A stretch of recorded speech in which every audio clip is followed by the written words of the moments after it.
ఓం నమః శివాయ. అనాథుల పాలిట అన్నపూర్ణాలయంగా, భక్తుల పాలిట పుణ్యధామమైన యాదాద్రి భువనగిరి జిల్లా చౌటుప్పల్లోని శ్రీ పుణ్యలింగేశ్వర స్వామికి భారతదేశంలోని అత్యద్భుతమైన శైవక్షేత్రాన్ని నిర్మిస్తున్నారు. ఈ ఆలయంలో అణువణువునా భక్తిభావం, సేవాభావంతో విరాజిల్లుతుంది. పెళ్లి రోజు సందర్భంగా శ్రీ పుణ్యలింగేశ్వరుని శుభాశీస్సులు పొందేందుకు హైదరాబాదు నుండి వచ్చిన పి సూర్యనారాయణ ప్రసాద్, విశాలాక్షి దంపతులు శివయ్య సేవలో, శివపుత్రుల సేవలో తరించారు. ముందుగా శివయ్య కోవెలను చేరుకొని ఘంటానాదం చేసి స్వామివారి సన్నిధికి వచ్చారు. అర్చకులు దంపతుల నుదిటిపై గంధాన్ని పూసి కుంకుమ బొట్టును పెట్టారు. శివయ్య చెంత గోత్రనామాలతో అర్చనలు నిర్వహించుకొని పెళ్లి రోజు సందర్భంగా లోకేశ్వరుని చెంత ప్రత్యేక పూజలు నిర్వహించుకున్నారు.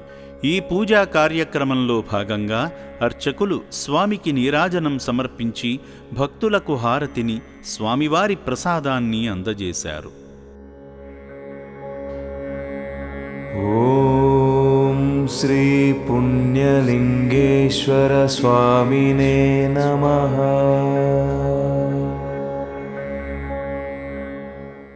అర్చకులు ఆలయంలో పూజించిన ఇటుకలను తీసుకువెళ్లగా ఆశ్రమ సిబ్బంది ఆలయ నమూనా చిత్రాన్ని చూపించి సేవామూర్తులకు వివరించారు.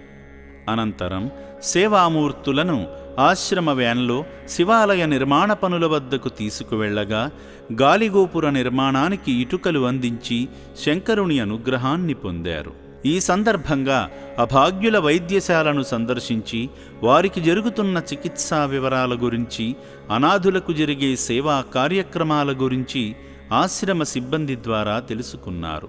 సేవా మార్గంలో భాగంగా సత్యనారాయణ ప్రసాద్, విశాలాక్షి గార్ల పెళ్లి రోజును పురస్కరించుకుని అభాగ్యుల అన్నదానం నిమిత్తం సాయం చేసి ఆదిదేవుని అనుగ్రహాన్ని పొందారు. అదేవిధంగా మరో సేవామూర్తి ఏ పద్మనాభ వెంకటేష్ గారు వారి భార్య జ్యోతిస్వరూప గారిని భాగం చేస్తూ వారి తండ్రి కీర్తిశేషులు ఏ సోమేశ్వరరావు గారి జ్ఞాపకార్థం అభాగ్యుల అన్నదాన కార్యక్రమానికి సాయం చేసి మానవ సేవే మాధవ సేవ అని చాటారు.